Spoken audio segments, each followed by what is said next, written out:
Hello everyone, my name's Vic Gilgis. This is another podcast, episode 45, Your Ticket to Freedom. So the whole podcast is here to help you with your well-being, and as I always say, I do these to help me with my well-being. So let's hope that happens in the next few minutes. Now, what I'm going to talk about today is based on some good forward thinking by Dr. Amy Johnson, who did a series a while ago, well, not so long ago, about a year ago, of podcasts called What Arises. And it is to do with welcoming what arises as regards your feelings.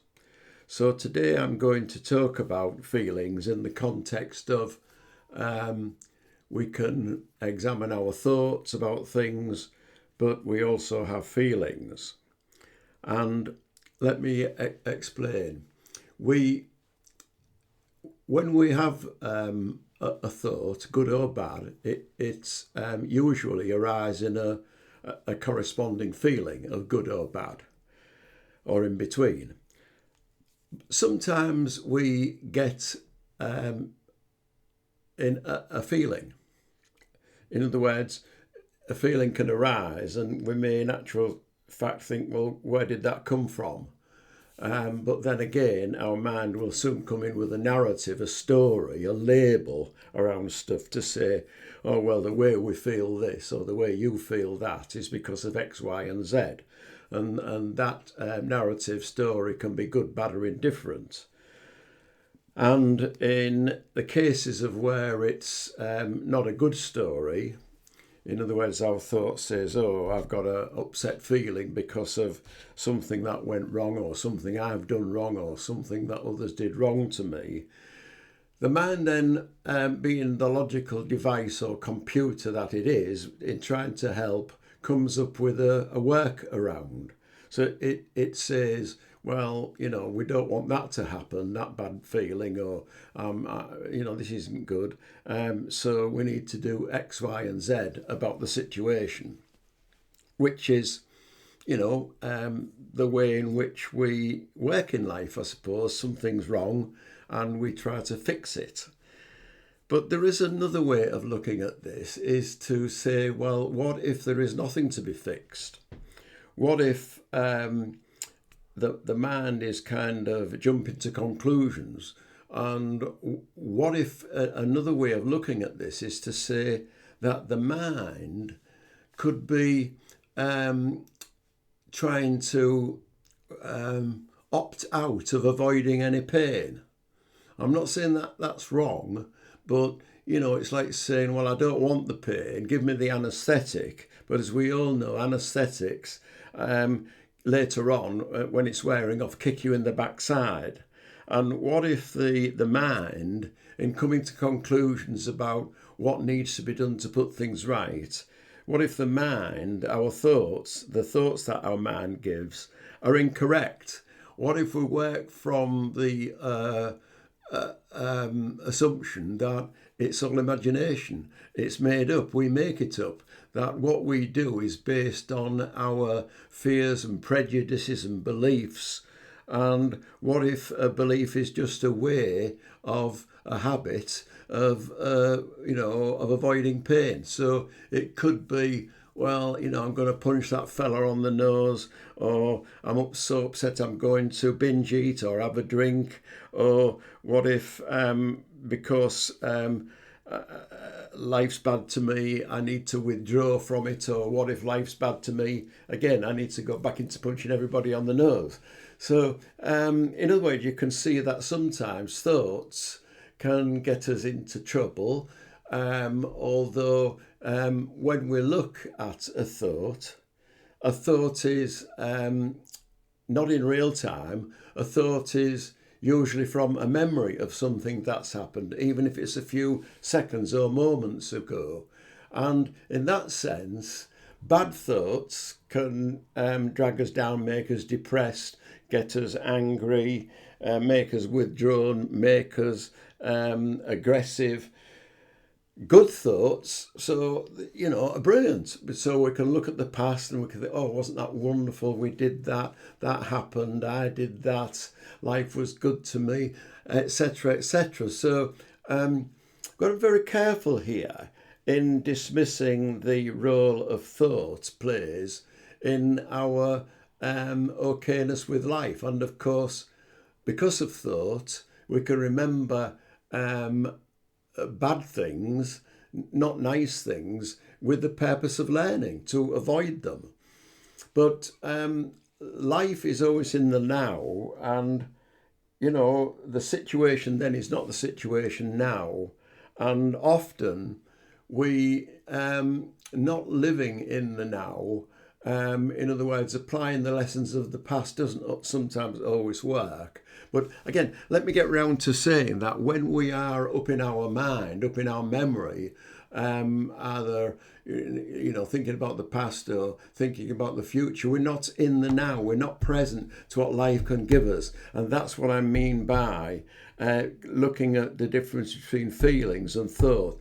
When we're with a feeling, it's always in the now. It's always present. We're always experiencing life now.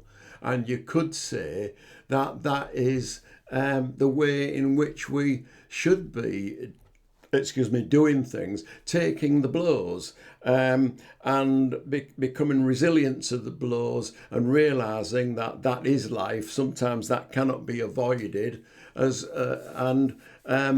But every time we go up into the mind, we are not in the now. We have divorced ourselves from the now and are not experiencing what is right in front of us. And you can see this with myself. I've done it, and I can see other people do it, that they become absent from the present and are always up in the head, concerned with the future or the past, and therefore not looking metaphorically at the road ahead, and therefore crashing into things, crashing into life, because life is always happening. And when we are in life, we are in our common sense. We are in what life is living us and is helping us. The mind is always kind of looking at ifs and whats and shoulds and coulds. So I hope that's kind of explained something about the thought and feeling. And it reminds me of a book by an author called Guy Finley. Very good. He wrote quite a few books, and one of the books that he wrote was Freedom from the Ties That Bind. And I think that in that book he refers to elephant trainers. In other words, an elephant, a chain is put around its ankle, and the chain is then staked into the ground at the other end. And no matter how hard the elephant, and these are usually from being a young elephant, tries, it cannot pull the stake out of the ground. It is tethered. There is the tie that binds it. And so the story goes, I don't know how true this is, they reckon that the elephant gets that conditioned to not being able to move away from the chain and the stake because it's tethered to it, that even when they remove the chain and just put a kind of an ankle tie around the elephant's leg, it thinks that it's imprisoned. And that's what I mean about when we refer to some of our thoughts that imprison us, that we're not really in the prison. We're not really in a cage. The cage door is open, the jail door is open, but our mind says, no, we're not, we're trapped because of X, Y, and Z, because it relates to the past. We are constrained by that type of thinking. So, the things that the mind does, which are not helpful, is that the mind starts to say, when it thinks things are wrong, that we need to defend against these wrongs, and therefore this can lead to us being anxious about things and worried about things and depressed about things. because we've put those labels on things that have happened to, don't go there, this is wrong, that person's wrong, this situation is wrong. So it keeps us constrained, it keeps us in a cage of life. So there is no get out of jail card, because the mind is there all the time trying to do its best job of defending us. So I am saying that don't let bad thoughts define you. Don't let what others say define you. Don't let what life says define you. So if we do, then we're kind of for our entire life looking for monsters under the bed. And there are no monsters under the bed. Well, there might be, but I've never seen any. Well, my bed, you couldn't get any monsters under because it was mattress straight on the floor. So the monsters didn't have any room to get there, do you see? So that's why I think like that. So, as I've said, our mind wants to take us out of any pain. It wants to avoid pain, but it wants to protect us. And I'm saying here, feel the pain. We are meant, life is there. That's why we have a nervous system. That is why we are built that way, to feel the pain. So we say, oh, don't do that again. We'll learn from it and move on, not to constantly dwell on it and reimagine that situation as if everything is going to be like that. No, we don't know the future. Nobody knows the future. We make a better future by being free now, free to think of possibilities, whereas the mind limits those possibilities, just like in Guy Finley's book, Freedom from the Ties That Bind, where the elephant is tethered. Our mind tethers us. And basically, it gives us habits which are to avoid a feeling, or let's go dancing, which is a good thing. But, you know, it's a bad thing when it says, I must eat more or eat less, or I must go and have a drink. I like a drink. I drink too much sometimes. But, you know, that is the mind's way of kind of avoiding any pain sometimes. Although, again, like everything else, a mind is a good thing because of good memory, and a nice drink is a good thing because we enjoy doing that. It's kind of keeping within the boundaries that are acceptable to. That's why our system warns us that we shouldn't let our mind be the police force, because it cannot do it. It is not there to do that. So pain is not coming from a feeling, it's coming from the mind. Is a very kind of opposite statement, because a feeling cannot hurt us. In other words, a feeling is a feeling. It's an experience. It's in the here and now. It is there. So in the now, although we have a feeling of good, bad or indifferent, it cannot hurt us because it's a feeling. Only the mind can interpret that feeling, and like that chattering thing over there, start making up some stories or putting some labels on it and saying, oh, crikey, that's terrible. I forget how to wind this up. I haven't had a good chatter for a long while. So there it is. There it is. Look, it's going away. Yeah.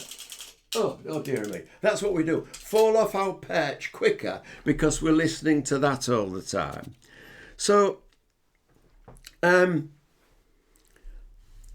try and understand that life is in charge, not the mind. The mind is not in the driver's seat of life. Life is. Life lives us, and life shows us what to do, like nature does.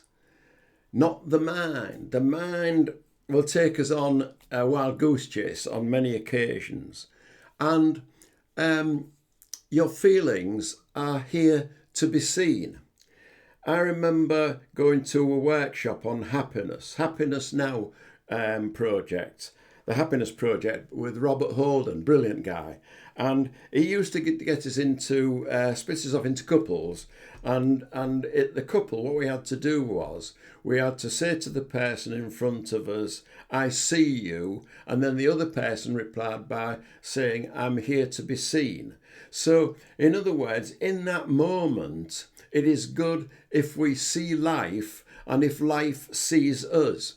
And often we're not here to be seen, or life sees us, because we're up in our head with some version of life that our mind gives us based on, well, our upbringing, our experiences, our habits, our prejudices, our ego. So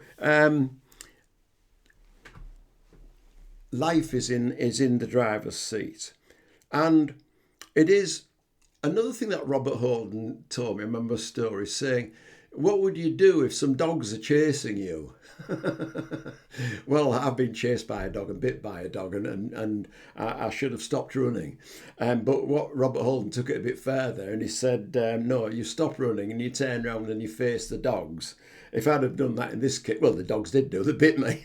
And it hurt, and I was poorly for a long time with abscesses. I could have got rabies, but metaphorically speaking, what Robert Holden is saying is true.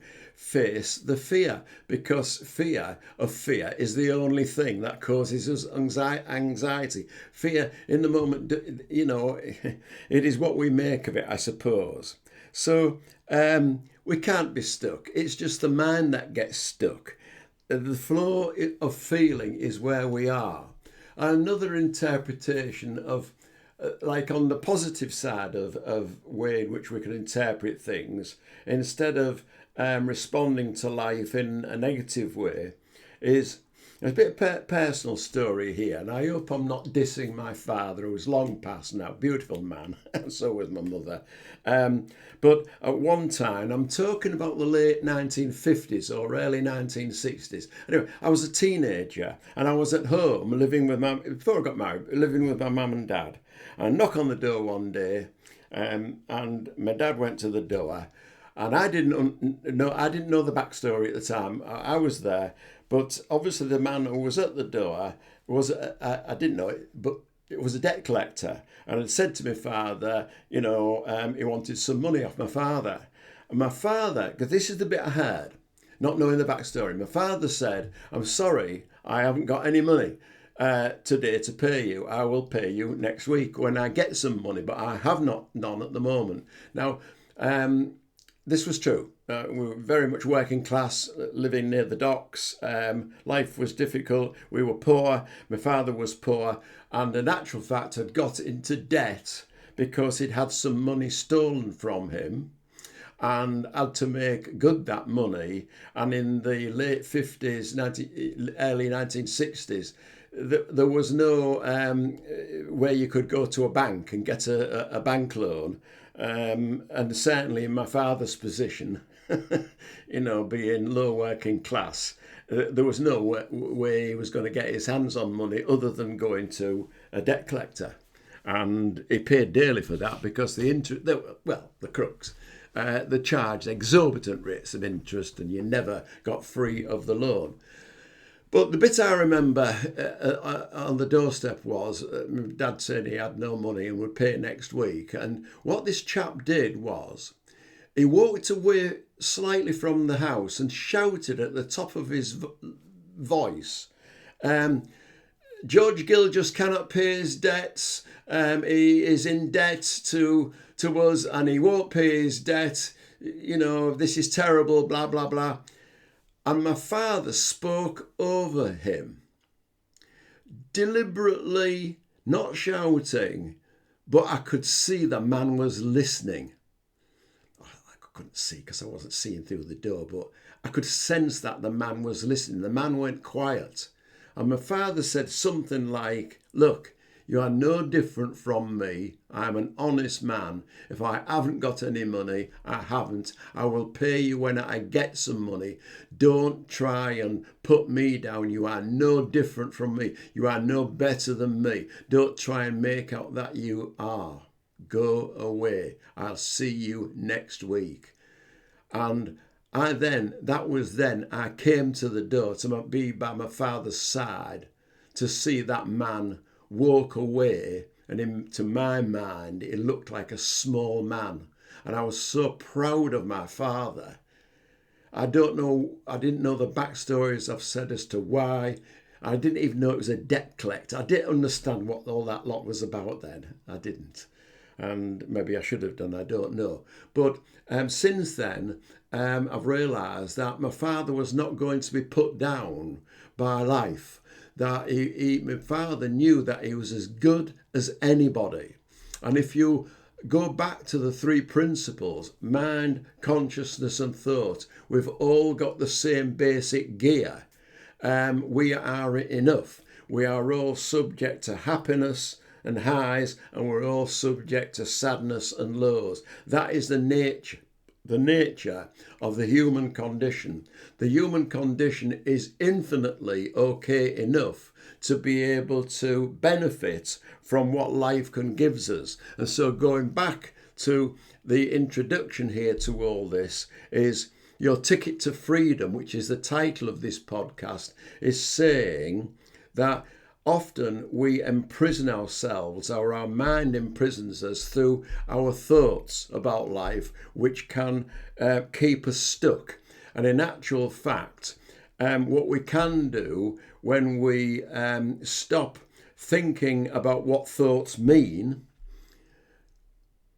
because that can imprison us, is basically let the feeling guide us, let the feeling tell us.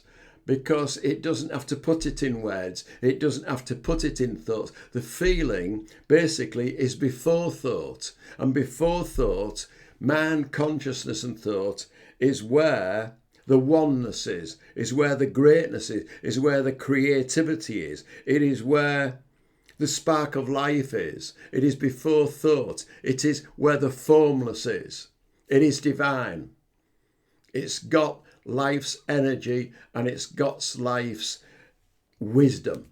And so what I'm saying here is our ticket to freedom can be when a feeling arises,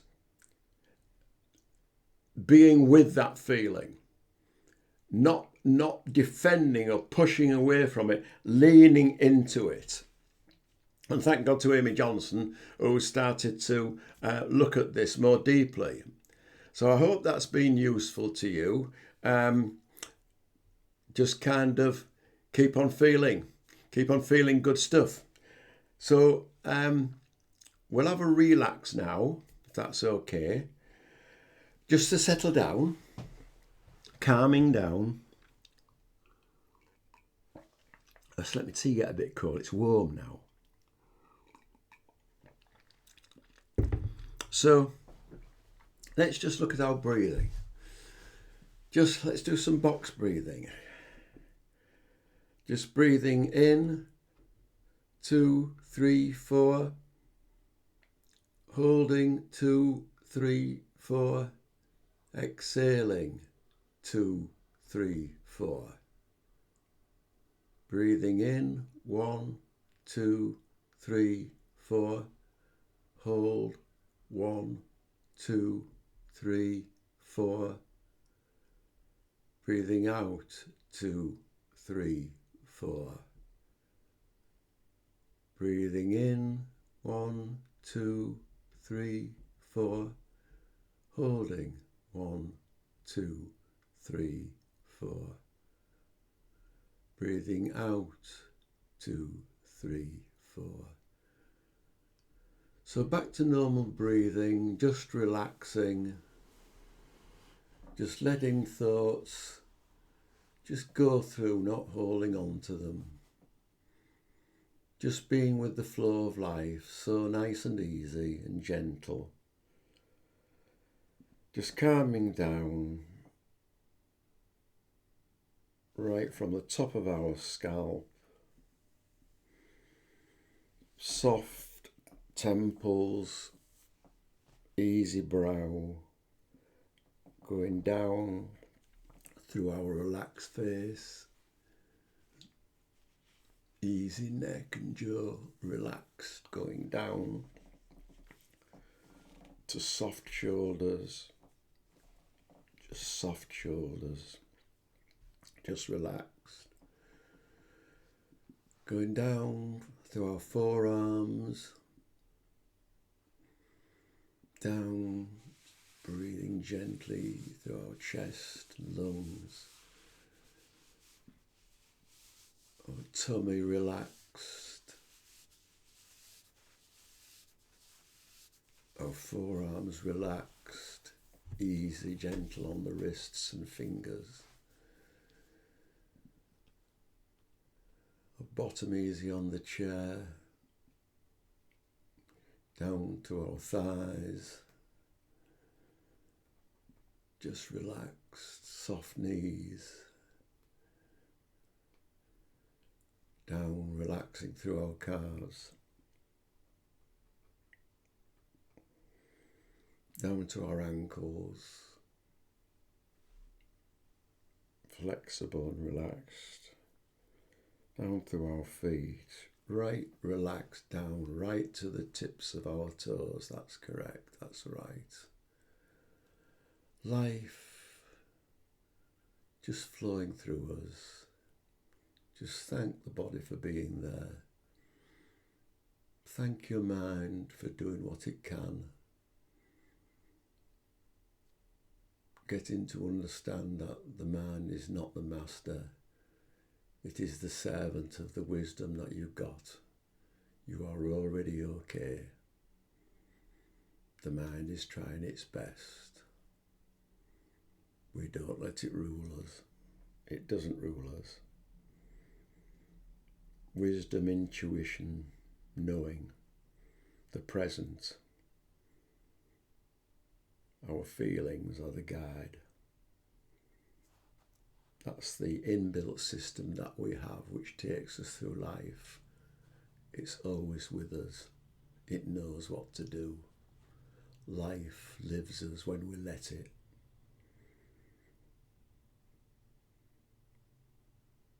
The mind is good for other things, like spreadsheets, planning your holidays. Just let it do that. Let it do its job, and let our common sense and wisdom do its job. It knows the way, it gives us the guidance. Let the mind sort out the details. Ease up on your habits and your worries and your concern. They're just mind-made.